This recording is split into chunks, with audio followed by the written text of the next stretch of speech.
Mid day meal দফতর ও বালুরঘাট পৌরসভার উদ্যোগে অনুষ্ঠিত হলো রান্নার প্রতিযোগিতা। মধ্যাহ্ন ভোজের স্বাদ বানাতে উদ্যোগ বালুরঘাট পৌরসভার।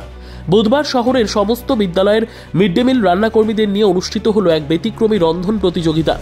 মিড ডে মিল প্রস্তুতকারী এই কর্মীদের হাতেই পড়ুয়াদের সুস্বাস্থ্য নির্ভর করে, আর সেই কারণেই তাদের উৎসাহিত করতেই এই আয়োজন।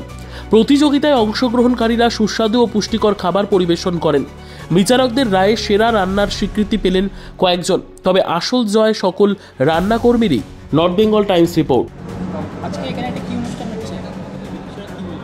আজকে আমাদের পৌরসভার তরফ থেকে যে মিড ডে মিল দপ্তর আছে সেখানে তার তরফ থেকে আমাদের একটা রন্ধন প্রতিযোগিতার আয়োজন করা হয়েছে।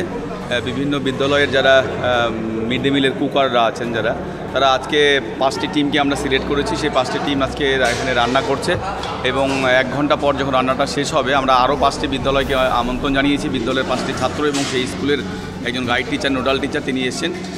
এখানে মিড ডে মিলের যারা আধিকারিক আছেন তারা আসবেন আর কি, পৌরসভা সমন্বয় চেয়ারম্যান তিনিও আসবেন।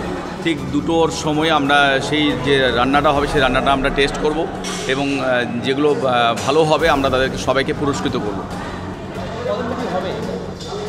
হ্যাঁ বলুন, কদিনব্যাপী হবে এটা? শুধুমাত্র আজকের জন্য, যাতে করে আমরা মিড ডে মিলের যে রান্নার গুণগত মান সেদিক থেকে আমরা যেন নিশ্চিত হব যে তারা বিদ্যালয়ে এই গুণগত মানটাকে যেন বজায় রাখে। আর মিড ডে মিলে যারা রান্না করছেন, যে কুকার দিদিরা আছেন, বোনেরা আছেন, তাদেরকে আরও বেশি করে উৎসাহিত করবার জন্য আমরা এই প্রতিযোগিতার আয়োজন করেছি বালুরঘাট পৌরসভার তরফ থেকে।